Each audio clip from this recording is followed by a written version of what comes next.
रहीम, तो आज हम करने जा रहे हैं कोलेंजाइटिस। सबसे पहले देखते हैं कि कोलेंजाइटिस होता क्या है। ये इन्फ्लेमेशन है बाइल डक्ट की वॉल की, ठीक है। तो बाइल डक्ट वो लिवर से हैं, चाहे लिवर के बाहर हैं, ठीक है, जो भी सारी उस सबको कोलेंजाइटिस कहते हैं इन्फ्लेमेशन को। अब इसके काजेज में इन्फेक्शन हो सकता है और एनी कंडीशन जो कि ब्लॉकेज करा दे बाइल फ्लो का, ठीक है, उसमें बिली डक्ट का स्टोन भी हो सकता है और पैंक्रियाटिक हेड का उसमें कार्सिनोमा हो सकता है, गॉल ब्लैडर का कार्सिनोमा हो सकता है, ठीक है, स्ट्रक्चर्स हो सकते हैं, कोई भी कंडीशन जिसकी वजह से बाइल जो है फ्लो जो है वो रुक जाए, ठीक है। इसकी टाइप्स हैं प्राइमरी बिलियरी कोलेंजाइटिस और प्राइमरी स्क्लेरोजिंग कोलेंजाइटिस। अब बिलियरी में क्या होता है, ये कोलिस्टेटिक लिवर डिजीज है, मतलब इसमें कोलेस्ट्रॉल जो है वो ब्लॉक हो जाता है, ठीक है। इन्फ्लेमेशन होती है इसमें, उसके बाद डक्ट की और डिस्ट्रक्शन हो जाती है। इंट्राहेपेटिक, ये बात आपने याद रखनी है, प्राइमरी बिलियरी में इंट्राहेपेटिक डक्ट और स्मॉल और मीडियम साइज होती हैं। और प्राइमरी स्क्लेरोजिंग में ये क्रोनिक कंडीशन है।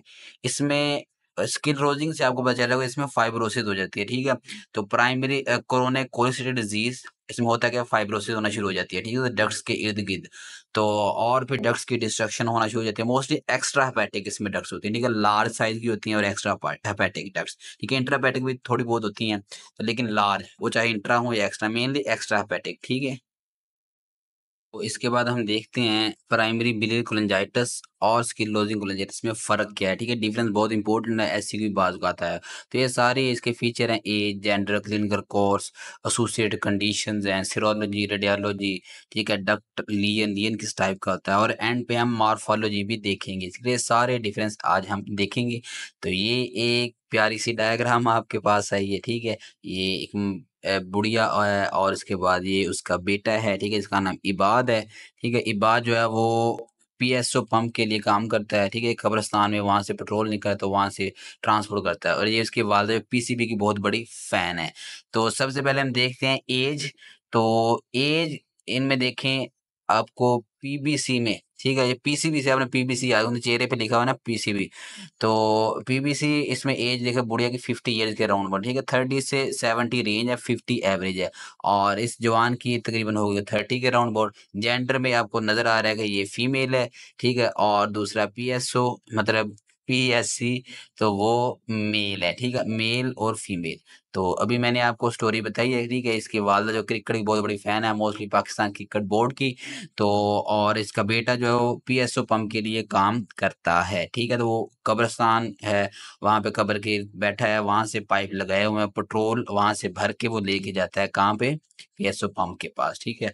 और पीएसओ से आप प्राइमरी स्क्लेरोजिंग कोलेंजाइटिस याद रखिए, ठीक है, ये मेल में होती है। और इधर पीसीबी मतलब पीबीसी प्राइमरी बिलियरी कोलेंजाइटिस, ये फीमेल में। पहले इसे प्राइमरी सिरोसिस कहते, लेकिन अब इसका नाम चेंज हो गया। इसको क्लिनिकल कोर्स हम देख लेते हैं।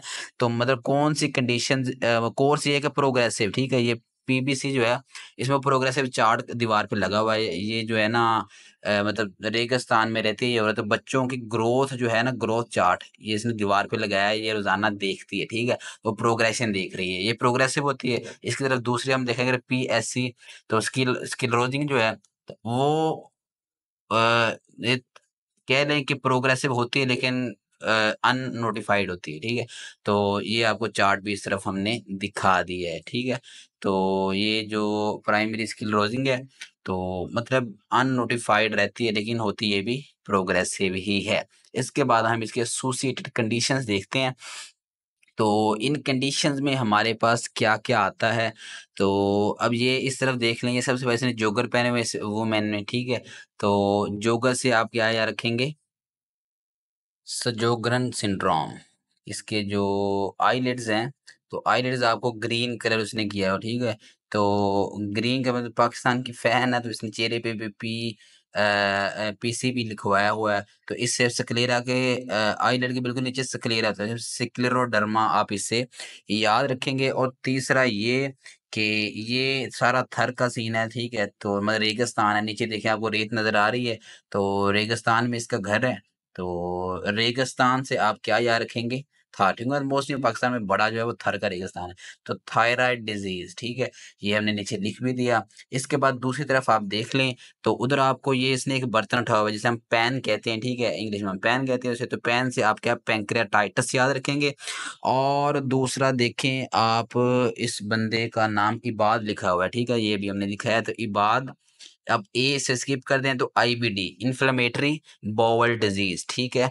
तो ये कंडीशन इसके साथ मिल गई, ठीक है। तो एक ये कि पैन, दूसरा इन्फ्लेमेटरी बाउल डिजीज।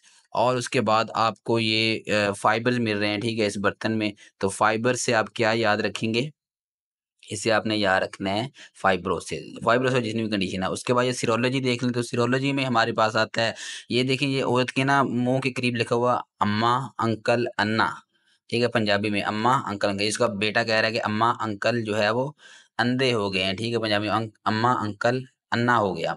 तो एएम में, ठीक है, तो एंटी माइटोकॉन्ड्रियल एंटीबॉडीज, ठीक है, ये सबसे ज्यादा 90% जो है इसमें ये पॉजिटिव आती है। उसके बाद एना ए एन ए, बल्कि अंकल है A N C A, Enka, L आपने स्किप कर देना है। तो एंका पॉजिटिव आता है। और उसके बाद ए एन ए, ठीक है, तीसरे नंबर पे ये आते हैं, ठीक है। तो ये इसके स्क्लेरोसिस के मार्कर हैं। लेकिन इस तरह पीएससी में स्क्लेरोसिस में देख लें तो इसमें एंका पॉजिटिव, ठीक है, सबसे ज्यादा एंका होता है, उसके बाद एन है और फिर एम है, ठीक है। तो मतलब रिवर्स है, इधर ए एम में एंका और एना, उधर एंका ए एम में और एना, ठीक है, इस तरह आ जाता है। तो बस एमा की जगह एंका ले आना है अपनी इस तरफ। तो और ये हो गया, ठीक है। तो बस ये मार्कर था आपने वैसे याद रखने, ठीक है। आगे आई थिंक वो जो आपका है कार्डिक सिस्टम, उसमें भी ये आएंगे, ठीक है। तो उसके बाद हम रेडियोलॉजी देख लेते हैं। रेडियोलॉजी में इस औरत के पास ये देखिए आपको एक एक्सरे नजर आ रहा है, ठीक है। तो इसमें आपको कोई ऐसी फाइंडिंग नजर नहीं आ रही, ठीक है, ये एक्सरे नॉर्मल नजर आ रहा है, ठीक है। तो मतलब कोई फाइंडिंग रेडियोलॉजी में नजर नहीं आती। लेकिन इस तरफ आप देखें, इसने जो एक्सरे पकड़ा हुआ है इबाद ने, तो वो एक्सरे में आपको जैसे रस्सी की हमने वो गांठें लगा देते हैं, ठीक है, जैसे बीडिंग कहते हैं, बीडिंग, ठीक है। तो ऐसे आपको ना बीडिंग नजर आती है बाइल डक्ट की, ठीक है, तो वो आपको ऐसे ही नजर आ रही है, ठीक है, इसमें। तो बीडिंग और स्ट्रक्चर वगैरह नजर आते हैं। तो वही सीन इसमें आपको नजर आ रहा है, ठीक है, beading and structure of bile ducts, वो आपको किस में नजर आएंगे, स्क्लेरोसिंग कोलिंजाइटिस में। तो इसके बाद नेक्स्ट फीचर हम देखते हैं इसका डक्ट, डक्ट लियन, कि लियन किस टाइप का होता है, ठीक है। तो इस तरफ आप देखें, जो प्राइमरी बिलियरी कोलिंजाइटिस है, इसमें आपको डक्ट्स नजर आ रही हैं, ठीक है। तो डक्ट्स जो हैं वो मीडियम साइज की हैं और लिवर टाइप की टैंकी बनी हुई है इसमें, ठीक है। तो वो टैंकी से पानी आ रहा है, तो ये डक्ट्स हैं, तो इससे पानी बाहर आ रहा है, ठीक है। तो अब ये मीडियम साइज हैं, ठीक है, या स्मॉल साइज कह लें, और इंट्राहेपेटिक है, वो लिवर से आ रही हैं। और बाहर अगर पानी आता रहेगा तो फ्लड आ जाएगा, ठीक है। आपने अब क्या है, फ्लोरिड डक्ट लीजन, किनका, intrahepatic small and medium size ducts का, ठीक है। तो ये सारा कुछ आपने इधर याद रखना है। तो लेकिन इसके बरक्स अगर हम दूसरी तरफ देख लें तो ये इबाद, ये कब्रिस्तान में बैठा है, इसके इर्द गिर्द जो आपको पाइप नजर आ रहे हैं ना, ये देखें, ये रेड कलर का पाइप है, ठीक है, ये उससे बड़ा है। और दूसरा ये कि घर से ये बाहर बैठा है, तो एक्स्ट्रा एक्स्ट्रा पैटिक लिखेंगे, इधर लीवर भी नहीं बना हुआ, ठीक है, एक्स्ट्रा पैटिक है और बड़ी डक्ट्स हैं, ठीक है, लार्ज डक्ट्स हैं और रेड कलर की हैं, ठीक है। रेड कलर हमेशा इन्फ्लेमेशन को शो करता है, इसमें एक्स्ट्रा पैटिक डक्ट्स की इन्फ्लेमेशन नजर आएगी, ठीक है। इन्फ्लेमेशन के बाद उसकी डिस्ट्रक्शन होना शुरू हो जाएगी, ठीक है। तो ये आप इधर याद रखेंगे, ठीक है, पीएससी में। तो इसके बाद हम इसकी नेक्स्ट मॉर्फोलॉजी देख लेते हैं। तो मॉर्फोलॉजी में आपने 2-3 चीज़ें याद रखनी है। एक तो इधर बिलियरी कोलिंजाइटिस में आपने कौन सी चीज़, वो अभी आपको फ्लोरेटक्लियन बताया, ठीक है, वो है। उसके बाद ये नीचे वो कैंडल पड़ी है, तो कैंडल हमेशा रिएक्शन को शो करती है, लेकिन किसके नीचे पड़ी है, उन डक्ट्स के नीचे पड़ी है, ठीक है, या आप कह लेंगे पाइप्स के नीचे। तो ये डक्टुलर रिएक्शन इसमें होता है, ठीक है, किसके, डक्ट के इर्द गिर्द, ठीक है, जितना भी वो आपका पैरेन्काइमा होता है लिवर का, डक्ट्स के इर्द गिर्द उधर कौन सा रिएक्शन हो जाता है, डक्टुलर रिएक्शन, और फाइबर कोलेजन वगैरह प्रोड्यूस होना शुरू हो जाते हैं।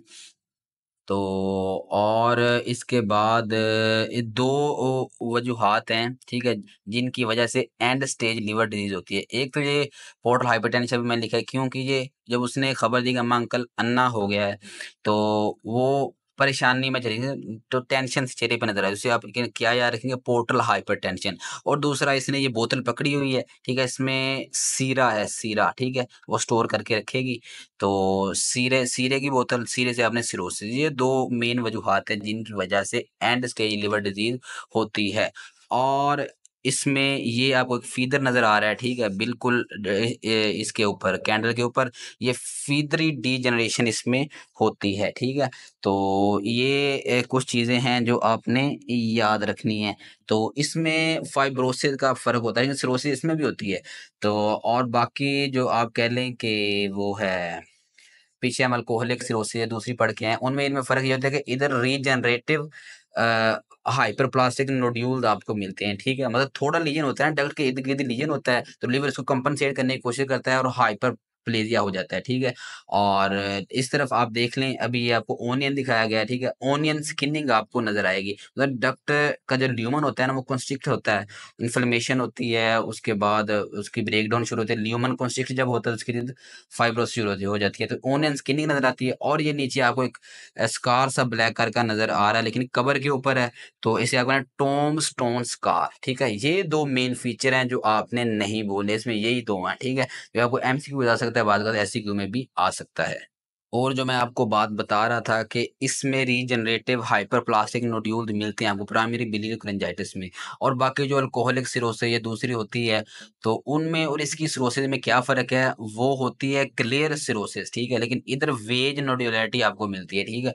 तो शुरू-शुरू में मतलब हाइपरप्लेजिया होगा सेल का, तो लेकिन उधर जो है अल्कोहलिक या नॉन फैटी जो अल्कोहलिक लिवर डिज़ीज़ है, उधर जो सिरोसिस होती है, तो उसमें आप कह लें कि लिवर का साइज़ श्रिंक होता है, ठीक है? वो कभी भी लिवर का साइज़ बढ़ेगा नहीं।